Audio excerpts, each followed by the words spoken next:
Alrighty, for those of you rejoining us, welcome back. For those of you who are new, welcome. We have been working on the early invasion of Turkey by Germany in 1936. Set up Germany a little differently than normal in order to be able to pull this off, but after the setup, we went ahead and declared war on Turkey. Turkey dragged Romania into the war, and then we took over Turkey through an amphibious operation in the southeast. What we're working on next is the capture of Romania. Okay, we're about a day out from the invasion being ready, so it's time to start getting the fleet in position. Greenlight the invasion as well, that way it'll go as soon as it is able. So we have a tech that came up right when I was putting the invasion in.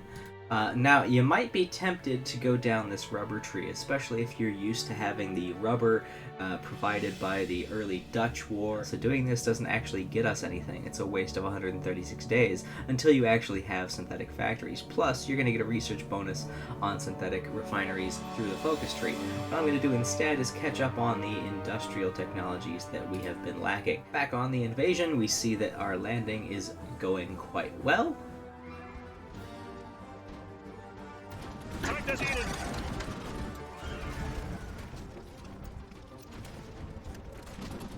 Now that this invasion has started, I'm going to go ahead and get my next infantry unit ready for its invasion. At the moment it only has 5 divisions assigned, but we'll get 5 more when this one finishes.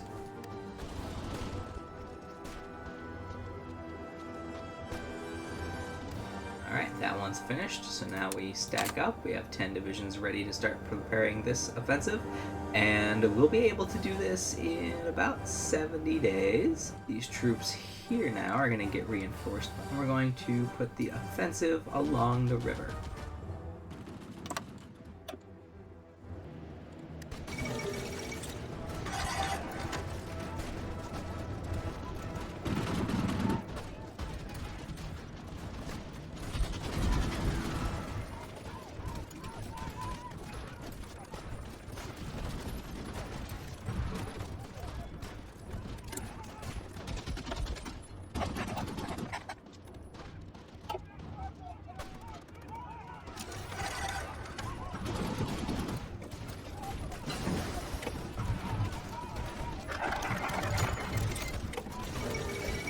Lots of stuff going on at once there. So what we're going to do is grab the air doctrine that'll help us out. So I'm going to make sure we're getting our aircraft carrier researched as well. We just got Austria, so now we're going to get towards Czechoslovakia, try to get that for free. Now we have a solid base here to begin jumping off from. I'm going to add a Panzer Corps, and we're going to push from here along the north with the Panzer Corps.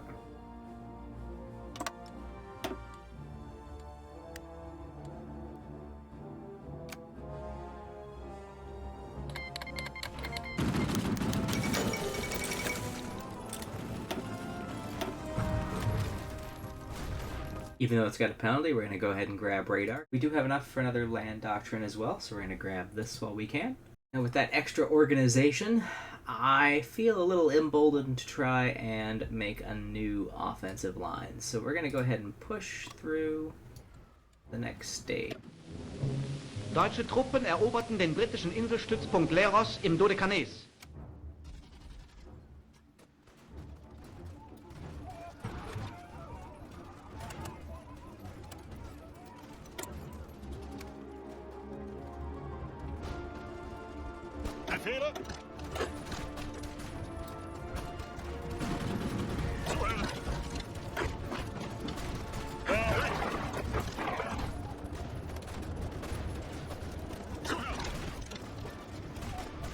Alright, we got the new port. Unfortunately, it happened at just the wrong time, as our invasion is taking place down south. We need to pin these guys, so I'm going to micromanage a little bit here.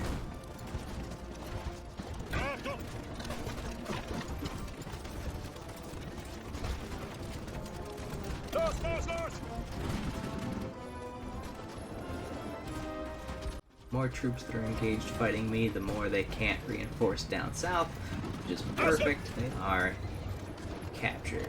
Alright. We have this port now. We're going to bring the rest of the army over. Start our new offensive line. We should have the resources to put our next Panzer Corps in place.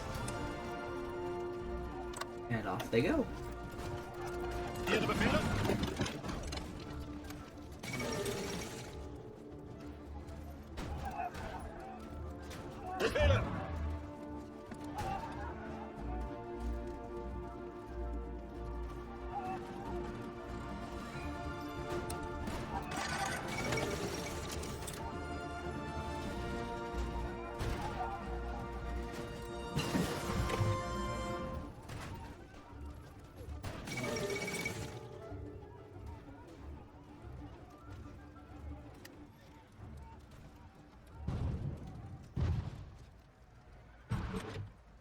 Los, los, los! Weiter, weiter! Ausrücken!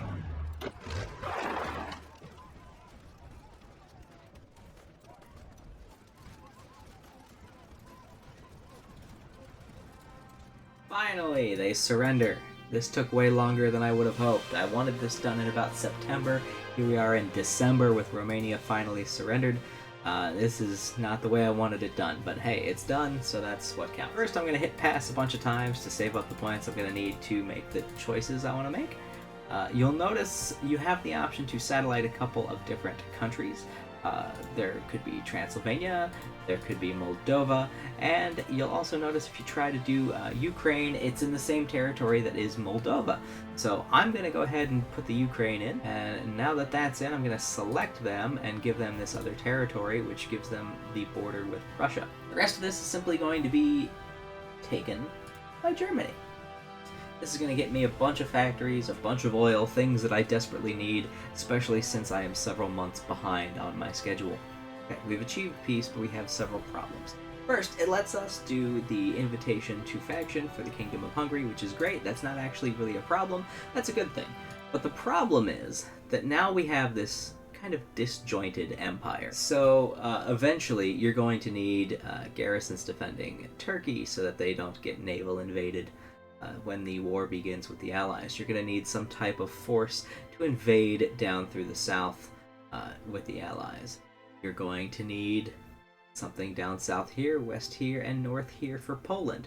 You're going to need something on the border with France, Belgium, and the Netherlands. So that's a lot of different troops that you're going to need just to do that. Another problem that you face is because we did not, earlier on, secure the Theorist, we did not have cheaper doctrines. Theoretically, with the Theorist, could have gotten all the way down in here, maybe even to this area here, where we are getting recruitable population through our doctrine. But we are not going to have the manpower we need to build up the massive amount of troops to take care of all of our empire. That's going to require going down into the conscription. Now, extensive conscription isn't a terrible place to be before the war begins, but you definitely don't want to go all the way down to service by requirement until the war begins, because then you're knocking down your factory output and your construction speed. So even extensive conscription, because of the increased training time, could be a problem if you get it too early.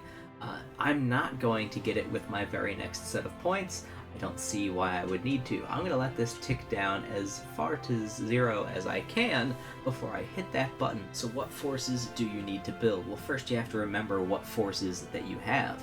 In your main army, you have some Marines, and I'm going to pull these out to form a specific Marine Corps that I'm going to be able to use for some special operations.